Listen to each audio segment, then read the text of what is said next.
Terima kasih pemirsa masih bersama kami di Halo Indonesia. Setiap 14 Juni masyarakat di seluruh dunia memperingati Hari Donor Darah Sedunia. Hal ini mengingatkan kita pada pentingnya aksi donor darah untuk membantu dan menyelamatkan hidup orang lain tentunya.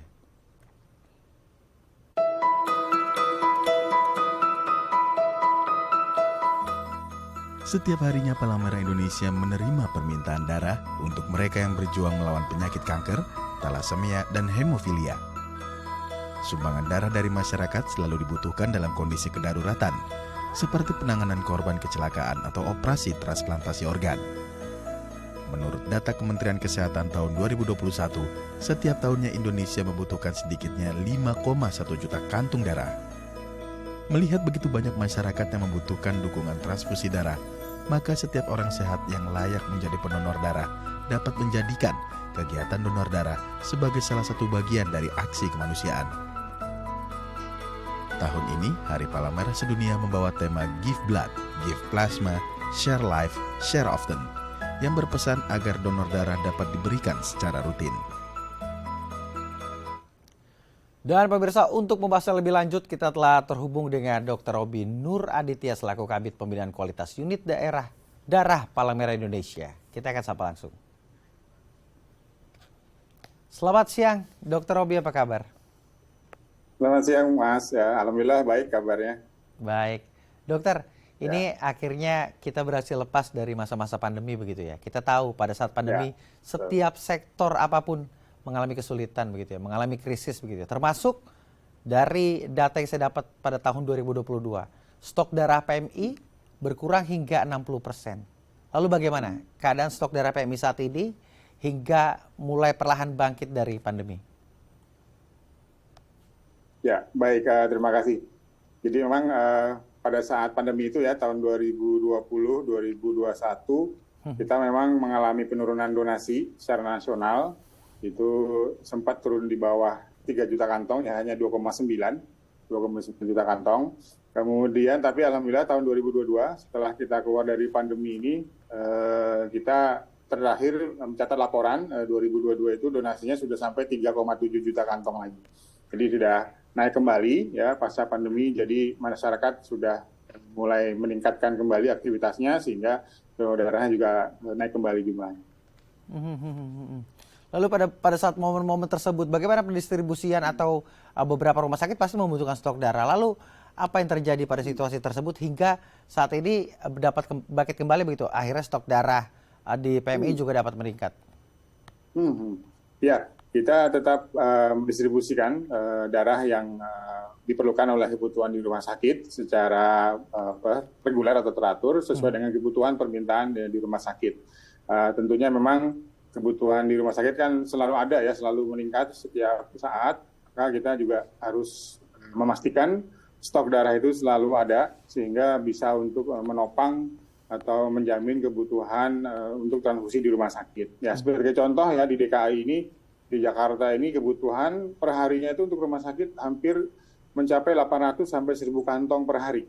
Ya, 800 sampai 1.000 kantong per hari. Jadi kita harus memang antisipasi supaya bisa memenuhi semua kebutuhan ini dengan menggalakkan kegiatan donor darah ini. Jadi memang alhamdulillah di masa setelah pandemi ini kegiatan donor darah mulai ramai kembali, mulai marak kembali, banyak instansi yang mulai mengadakan kembali kegiatan donor darah yang sempat selama ini terhenti karena pandemi tadi. Dan Dok, itu kebutuhan stok darah di Jakarta 800 hingga 1.000 stok darah ya Dok ya? Dan betul ya. Kalau dilihat begitu Dok ya, apakah aksi donor darah di setiap instansi begitu dapat membantu atau dapat memenuhi kebutuhan tersebut? Ya, alhamdulillah bisa Mas. Jadi memang selama ini kita bisa mengirimkan lebih dari 10 tim donor darah setiap harinya ke berbagai instansi di berbagai wilayah di Indonesia, 10 sampai 15 tim ya donor darah di seluruh pelosok DKI untuk bisa memastikan memenuhi kebutuhan darah dari rumah sakit ini. Jadi kita gencarkan kembali donor darah ini, kita berikan pendekatan kepada instansi untuk bisa melakukan kembali donor darah selain datang ke PMI. bisa juga kami dari tim mobile unitnya bisa mendatangi instansi tersebut untuk bisa mengadakan donor darah di tempat atau lokasi wilayah kerja dari para penyelenggara donor darah ini. Jadi sifatnya kita tidak menunggu, tapi juga harus proaktif mendatangi masyarakat, karena kalau kita hanya bergantung dari donor yang datang ke PMI, itu jumlahnya akan kurang. Sehingga kita harus membuat semacam apa istilahnya donor mobile ya, mobile yang keliling untuk kegiatan donor darah ini, sehingga kita bisa dapat kebutuhan tadi itu bisa memenuhi stok khususnya di DKI Jakarta ini. Biasanya dok, stok khusus darahnya begitu ya, itu untuk dilakukan kegiatan medis dengan kategorisasi apa dok? Mungkin ada kategori krisis atau beberapa kegiatan-kegiatan medis yang memang membutuhkan darah, itu apa saja dok? Ya, jadi kalau donor darah ini kan nanti darahnya kan diambil dari donor yang sehat, kemudian nanti akan ditransfusikan kepada pasien yang membutuhkan di rumah sakit. Nah, biasanya pasien-pasien di rumah sakit ini adalah kasusnya misalnya kecelakaan karena perdarahan, ya, kemudian juga perdarahan karena melahirkan, karena ibu bersalin, itu juga banyak yang membutuhkan darah. Kemudian juga kasus-kasus seperti anemia kronis, anemia artinya kadar HB yang menurun, yang rendah, di mana ini berlangsung terus-menerus sehingga membutuhkan transfusi yang berulang. Sehingga inilah beberapa kasus yang memerlukan transfusi, intinya adalah terapi pasien juga sebenarnya, memperbaiki kondisi pasien, misalnya untuk meningkatkan hemoglobinnya, kadar hemoglobinnya, juga untuk meningkatkan kadar trombosit atau platelet, ya, misalnya pada kasus demam berdarah, itu kadang-kadang paling banyak dicari itu untuk kasus-kasus demam berdarah ini untuk trombosit tadi itu. Jadi memang tergantung permintaan di rumah sakit kebutuhannya apa, tapi memang mayoritas kasus-kasus yang banyak adalah tadi perdarahan itu ya, karena kecelakaan atau kasus operasi besar ya, operasi besar di rumah sakit, operasi jantung, operasi besar-besar lainnya yang membutuhkan transfusi darah selama terapi itu berlangsung. Artinya stok darah itu menjadi instrumen penting juga ya dalam kegiatan medis ya dok, termasuk menyelamatkan korban dari mungkin hal-hal yang tidak diinginkan seperti kematian. Betul, ya. Jadi sangat betul sekali Mas. Jadi memang darah sampai saat ini belum ada penggantinya ya, karena memang berasal dari manusia, dan saat ini di Indonesia juga belum ada produk darah buatan ya, darah artifisial. Jadi kita sangat mengharapkan sekali sumbangan donor darah dari sesama individu, sesama manusia yang sedang sehat, sehingga kita harapkan kepeduliannya untuk bisa menyumbangkan sebagian volume darahnya untuk digunakan bagi pasien-pasien yang membutuhkan terapi transfusi ya, transfusi darah dari manusia di rumah sakit ini. Jadi memang perlu sampai saat ini donor darah perlu ditingkatkan kembali untuk kebutuhan di rumah sakit tadi. Donor darah tetap menjadi penting begitu ya. Namun ini bagaimana untuk menarik masyarakat? Mungkin banyak sekali programnya. Kalau dilihat mulai dari donor darah dengan kerjasama dengan instansi-instansi ataupun PMI sendiri melakukannya. Apakah antusias masyarakat terkait pentingnya melakukan donor darah selain untuk membantu, manfaatnya apakah banyak masyarakat juga yang sudah mengetahui dok?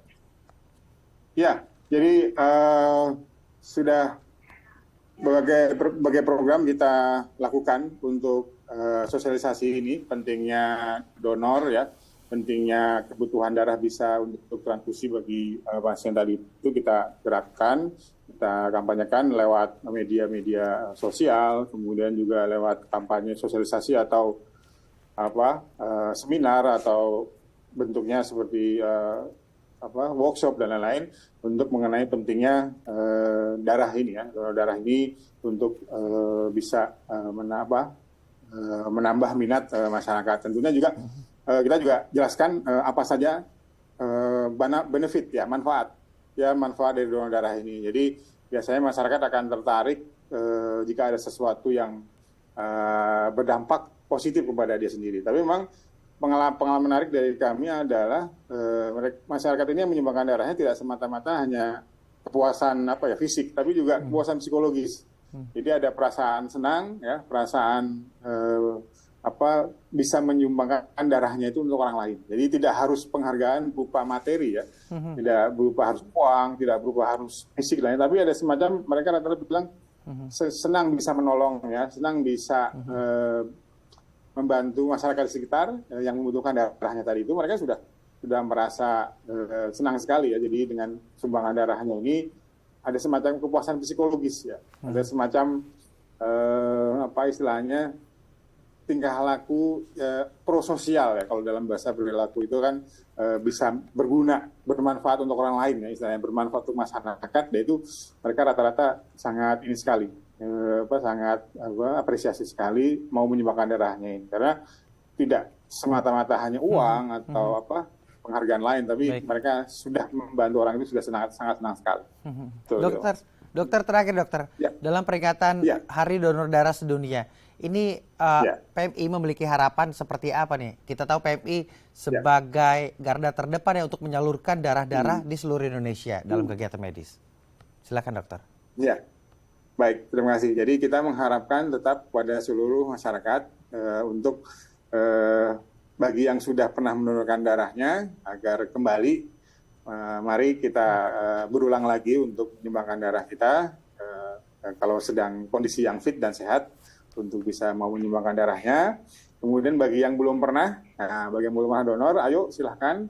Tidak ada ruginya ya, tidak ada dampak yang fatal kalau kita melakukan donor darah, karena ternyata banyak benefitnya untuk tubuh kita itu sendiri ya, donor darah itu. Jadi menyampaikan sekali lagi kepada masyarakat untuk mau menyumbangkan darahnya secara teratur, tentunya secara reguler, itu minimal 2 bulan sekali bisa menyumbangkan darahnya. Dan harapannya adalah ini nanti menjadi kebiasaan yang positif, menjadi perilaku yang gotong royong ya, saling menolong, saling membantu di antara masyarakat kita yang mungkin ada yang membutuhkan transfusi darah ini. Demikian Mas. Jadi memang harapannya menjadi semacam lifestyle ya, gaya hidup ya, donor darah itu bagi seluruh masyarakat, baik di seluruh wilayah Indonesia nantinya. Baik dokter, mari semua kita donor darah begitu ya. Selain bermanfaat bagi kesehatan diri sendiri, juga bermanfaat bagi orang lain. Selamat Hari Donor Darah Sedunia. Terima kasih Dr. Roby telah bergabung bersama kami di Halo Indonesia.